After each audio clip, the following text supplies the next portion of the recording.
बिस्मिल्लाहिर्रहमानिर्रहीम। आरंभ करता हूँ एक परमेश्वर अल्लाह के नाम से जो बहुत ही कृपाशील और दयावान है। दोस्तों, आज बहुत ही मुबारक दिन है जब हम कोई एक श्लोक नहीं, दो श्लोक नहीं, बल्कि गीता के सभी श्लोकों को समझने के लिए आज जमा हो गए। आज से इंशाअल्लाह हम दर्स गीता शुरू करने जा रहे हैं, यानी गीता पाठ। दर्स गीता में और गीता पाठ में हम ये जानेंगे कि पूरी गीता में क्या कुछ कहा गया है और गीता का लक्ष्य क्या है।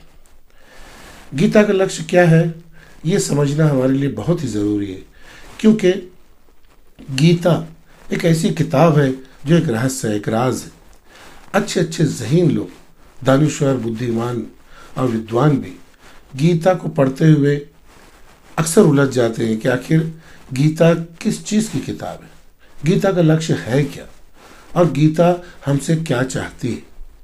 तो दोस्तों, मैं आज बताना चाहूँगा कि गीता को समझने में हमसे बहुत ज़्यादा गलतियाँ होती हैं।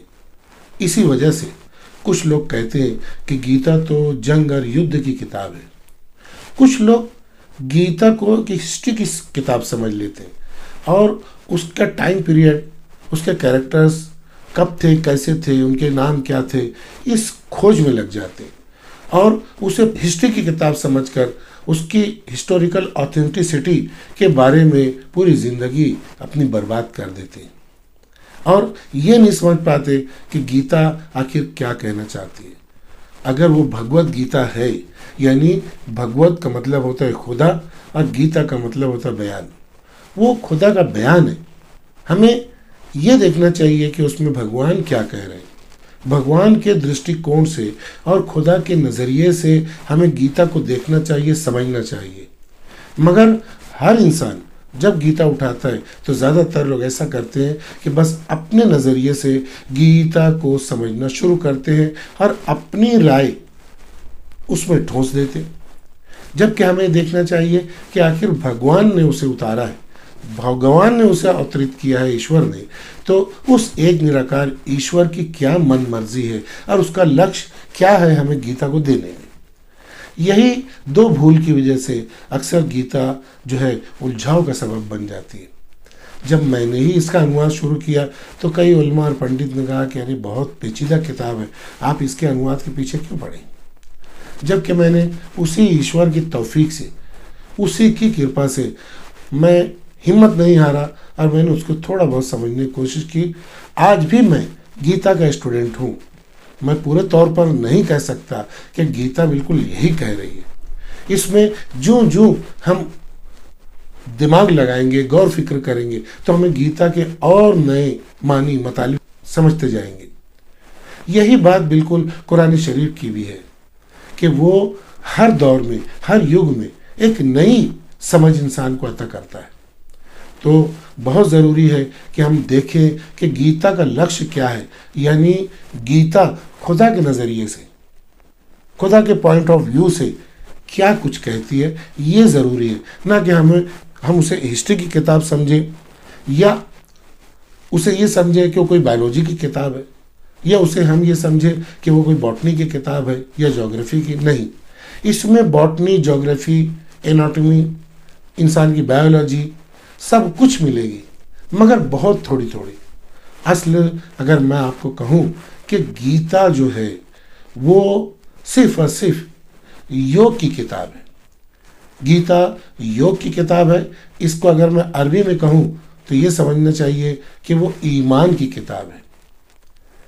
मैं आपको बताता हूँ, मैं डॉक्टर हूँ, तो अगर मैं लाइब्रेरी में जाऊँ तो मैं कहूँ कि डेविडसन की किताब दीजिए, तो लाइब्रेरियन कहेगा कि भाई ये कौन सी किताब, तो मैं कहूँगा द बुक ऑफ मेडिसिन।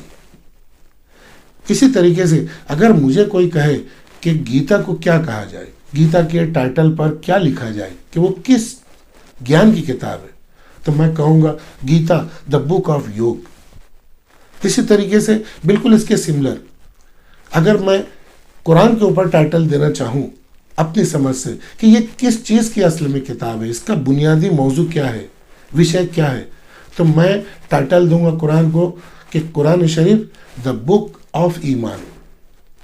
योग और ईमान जो गीता का योग है वही कुरान का ईमान है, वही कुरान का इबादत है। यही हमें समझना है। बस हम इस सिमिलरिटी को जान जाएंगे तो पूरी गीता को जान जाएंगे, कुरान शरीफ को जान जाएंगे।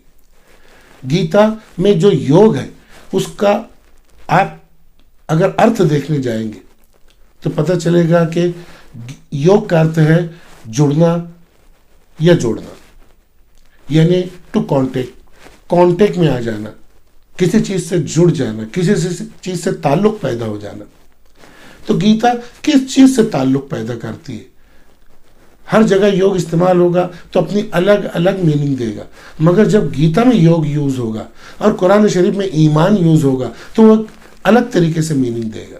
हालांकि आप डिक्शनरी के तहत देखने जाएंगे तो योग के मानिए जुड़ना या जोड़ना, मगर अगर ईमान का आप अर्थ देखने जाएंगे अरबी में तो पता चलेगा कि मानना, किसी चीज का यकीन कर लेना। मगर कुरान शरीफ में जब ईमान इस्तेमाल होगा तो पता चला गया कि अल्लाह के ईमान से जुड़ना, खुदा के यकीन से अपने आप को जोड़ना।